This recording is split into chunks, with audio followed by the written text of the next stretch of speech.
Okay, let's talk Canon R6. I've had this for 2 weeks now and I've been using it constantly. I've been out doing vlogs, I've done some photography shoots, I've done a lot of work in the studio, I've done some fancy B-roll with Jake at the park. We went for a little mini vlog the other day and took some photos with it. Now I've got some good news and I've got some bad news depending on your situation, but the Canon R6 is my main camera at the moment, and yeah, I've got mixed feelings, I've got to be honest. Very, very mixed feelings. Okay, let's talk about the good to start with. The camera itself, the build quality, the feel, and everything about using the camera is beautiful. I'm coming from the Canon M50, which is the camera I'm filming this on, and it's a massive, massive step up from the Canon M50. The grip is really, really awesome, and the ergonomics of the controls are fantastic. You've got the dial on the front to change the aperture or to change any settings. You can set them, you can customize them whatever you want. You've got the dial there to change another setting. So you've got your two fingers there, you're shooting photographs, and you can change aperture, you can change ISO, and you can change shutter speed really, really quickly.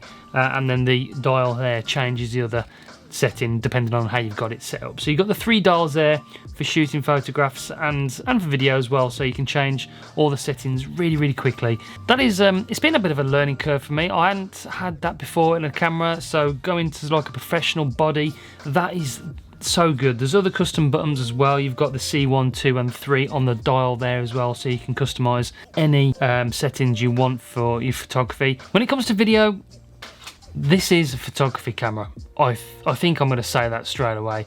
If you're going to go to video, if I was buying a camera just for video, for making YouTube videos, for doing video production work, I think I'd go with the Sony. Because the bad, I've had some overheating issues. Although we've got the new firmware on here, 1.1.1, it's overheated whilst doing 4K 60. It overheated in a test I did, although it did record for up to an hour in 4K 24 frames per second. When it comes to the 10-bit C-Log 4K 60, the computer for a start couldn't actually cope with any of the files, and it overheated after about 30 minutes. So there is overheating issues. This isn't a video camera, I don't think. It's not going to be for video production, for making short films or anything like that.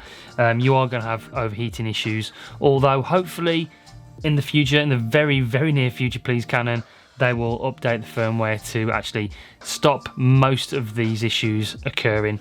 As regards to photography though, really, really beautiful camera to use. The autofocus, the eye tracking. I was taking some photos of some ducks the other day, and the animal eye focus worked brilliantly as well on ducks. I mean, crazy. The eye autofocus and the face tracking, everything, the autofocus for photography in particular is fantastic.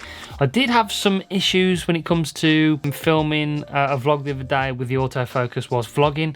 I don't know whether it's because I was using a ND filter on there because it was a really, really bright day, but it just struggled to find my face on the odd occasion, and I couldn't get it to focus where I wanted it to focus. There are a few issues. I've tested out the IBIS. I haven't done the video about the IBIS yet, but it looked pretty good. It looked stable. The footage, the 4K and the footage I'm getting out of the camera video wise is beautiful. I really like it. To my eyes, it looks very, very good. The other downsides are with the custom buttons, going back to those, you can't set the custom buttons for 120 full HD 120, so I wanted a custom button just to switch to so I could shoot some slow motion. For some reason it won't let you do that. I don't know, Canon, I hope you fix that soon as well. We want to be able to customize those buttons. Like I said, for photography it's fantastic. You can customize all your different settings for landscape, for portrait. All those different settings are absolutely dialed in on this C1 to 3 buttons on here. That's no problem. The kit lens, I really, really like the kit lens. I like the control unit where you could have some settings. If you don't want to use the dials for aperture, shutter speed, you can use that. I myself am not using that. I'm just using that for manual focus if I do use it. The kit lens is image stabilized as well, so it looks good. I've taken some photos with the kit lens, and the 24 to 105 focal range is very nice. Comes in very handy as well. So if you're going to get the body, I'd just grab the kit lens with it as well. that's about an extra £300, and it's well worth it, because when it comes to doing sort of YouTube videos and stuff like that, the 24mm comes in very, very handy. So there's a few other niggles. Yeah, it's got the flippy out screen, which is amazing, but then Canon have done their usual trick and put the microphone port there, so when you put the microphone in, it sort of blocks the part of the screen. There's only very few complaints. Like I said, it's not a video camera. I don't think you're going to be buying this for video. If I was going to buy it for, like I said, for video, I'd go Sony A7S III or the new A7C. That's the camera I'd go for video. For photography though, I've definitely made the right choice.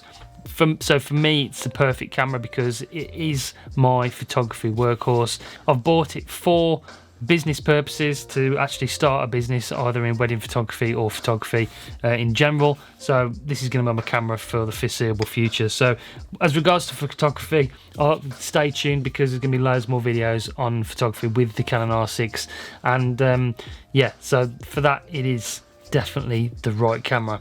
So overall, the Canon R6, there is some negatives. It's a massive jump up from what I was using personally, and yeah, there are some drawbacks to it, but it's still a very, very, very good camera. You've got that Canon good autofocus. It's got the dual card slots in the side. It's got full frame 4K. It's got 120 slow motion. It's a very, very, very good camera. Would I buy the Sony for video production? Yeah, I would, definitely. So that's my evaluation. Just using it for 2 weeks. There is going to be loads and loads of more videos using this camera in the coming years. So if you haven't subscribed to the channel, please do so. Down here, press the bell so you don't miss any future uploads. And for this video, that's it. Thanks for joining me for this quick chat about the Canon R6. See you next time. Bye guys.